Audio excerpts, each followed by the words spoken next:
Coming up, the story of a Boston-based lady with plenty of metal. A modern take on the Cold War spy thriller. Plus, our distraction of the week. I'm Mel. I'm Dave. This is the Library of Lost Time. Today we've got something new for you. We've got a guest coming in to talk about his distraction of the week. His name is Jeremy Anderberg. He is the author of the delightful free weekly newsletter, Read More Books. But first we're going to talk about two new titles. Mel? I'm not really into murdery true crime stories, but I love a good heist. A few months ago, we got really caught up in the Netflix documentary, This is a Robbery, the World's Biggest Art Heist. Do you remember this show? I do, yeah. It tells the story of two thieves who dress like cops, conned their way into Boston's Isabella Stewart Gardner Museum, and walked out with $500 million worth of art. Yeah. Including paintings by Rembrandt, Vermeer, Degas, and Manet. This happened 33 years ago, and the art is still missing. Yeah. The two guys dressed up as cops walked out with all that art and vanished. It's a great documentary, but not if you're looking for answers, because they don't really know. So, based on all of that, I was really excited to learn about the new book, The Lioness of Boston by Emily Franklin. This is a novelization of Isabella Stewart Gardner's life, and her bio is a corker. Rather than trying to fit into the snooty 19th century society in Boston, she was a free spirit. She traveled all over the world, London, Paris, Egypt, Asia. She hobnobbed with romantic authors, including Henry James and Oscar Wilde. She sometimes walked a pair of real lions in the Boston Public Garden. Wow. Yeah. And John Singer Sargent painted a stunning portrait of her. And she turned her Italian palazzo-style house into a museum filled with the art and antiques she'd collected on all of her adventures. It's worth mentioning that the gift shop at her museum sells beautiful things, but also bookmarks, tote bags, and mugs with quotes from Isabella printed on them. That's nice. My favorite is a line that she wrote in an invitation. Here it is. I feel that either we will soon become enemies or also forever very, very good friends. Come to tea with me this afternoon. I need to know more about this lady. The book is The Lioness of Boston by Emily Franklin. My book is The Partisan by Patrick Worrell. This is a modern take on an old-fashioned spy thriller. The action centers around three characters. First, there's Greta, who back in the 40s was a teenager in Lithuania. Her parents were killed and she escaped into the woods. Over time, she became part of the resistance network there. She has since gotten very good at killing people. Way to go, Greta. And then there's the story that's set in the 60s. We meet two chess players, Michael, who's a student at Cambridge, and Yulia, who's a Russian prodigy. They meet at a tournament in London and take a liking to each other. That's the problem because Michael's the son of the U.S. Director of Naval Intelligence, and Yulia's the daughter of a Politburo official. Little Romeo and Juliet action there. A little bit. Several people want them together, and just as many people don't. Greta gets involved, and the story leads on from there. This book has tension and history and spycraft. It hits London, Moscow, and Lithuania. The book has been out in the UK for a while. The reviews there were great. It just came out in the US. If you're looking for an intricately plotted thrill ride back to the Cold War era, consider taking a look. It's The Partisan by Patrick Worrell. And now our distraction of the week. Today we're talking with Jeremy Anderberg. He is the author of the free weekly newsletter, Read More Books on Substack. Jeremy, I hear you've got a great distraction of the week for us. I do, yeah. Thanks for having me. So my distraction is this book discovery platform called shepherd.com.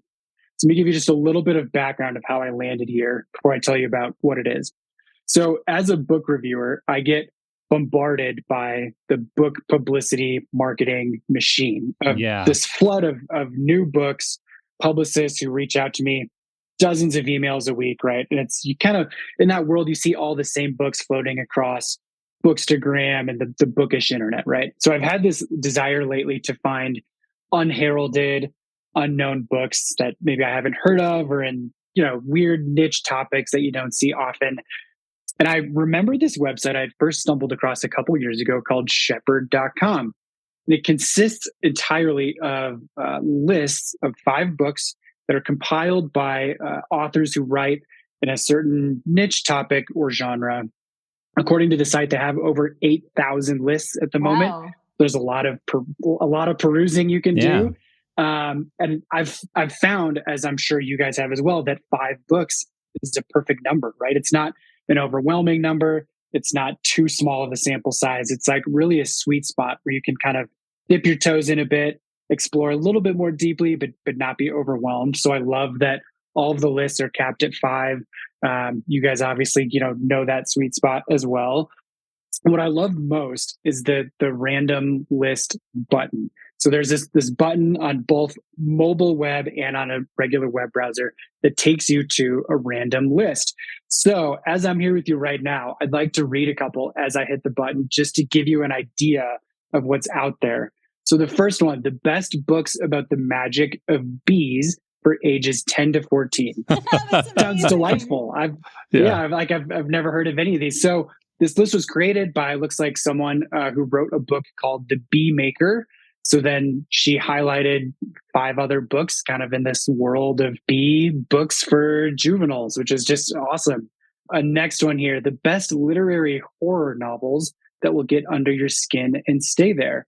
So this particular list, as I'm looking now, there's like 2 books I've heard of. The Only Good Indians by Stephen Graham Jones, House of Leaves by Mark Danielewski. Sure. The rest are books I've not heard of. So that's what I love about it, is it tends to be a combination of like maybe 1 or 2 books that I'd be familiar with just for being present on the bookish web. And then inevitably a few that I haven't, because these aren't folks who are, beholden by the book marketing machine like I sometimes am as a reviewer. So that's my distraction. I love just hitting that random book list over and over again and finding myself minutes, hopefully not hours later, having added way too many books to my list. Don't you love that feeling when you find a book that is new to you that sounds like you're going to love it and you've literally never heard anything about it before? Like that just feels like a treat. It really does. And it's always such a surprise. And I don't know why, but I think sometimes for bookish people, we think we kind of know everything that's out there, right? Even though that's impossible just by the nature of how many books there are. But I especially love it, when I find a new book that's been recommended to me. And I love to not know anything about it. When I go into it too, I'll skip the back cover, everything, and just open it and start reading. Yeah. And it's such a delight. Even, when I'm surprised by a plot twist that happens early on that's like described on the book jacket, but it's a surprise to me because I haven't read that or whatever. So yeah, it's such a fun. It's like one of the great delights of being a reader is finding an unknown book that you love and want to share with the world, right? Strong agree. That was Jeremy Anderberg recommending the bookfinding service Shepherd.com. Jeremy is the author of the newsletter Read More Books. He also runs a reading project called The Big Read, where he leads a group of readers through classic books. The thing that's really cool about The Big Read is that he often tackles books that are long or dense. Yeah. And he provides a reading schedule to kind of keep everyone on track. And each week there's little recaps and interviews and discussions to kind of keep everyone moving through the book. It's really a nice community read along. In the next few weeks, they're starting The Count of Monte Cristo. Later this year, he'll be covering The Haunting of Hill House by Shirley Jackson and East of Eden by John Steinbeck. If you want to get in on any of that, we'll put a link in the show notes. Visit strongsenseofplace.com/library for everything you need to know about Jeremy, Shepherd.com, and the books we discussed today. Thanks for joining us in the Library of Lost Time. Remember to visit your local library and your independent bookstore to lose some time yourself. Stay curious. We'll talk to you soon.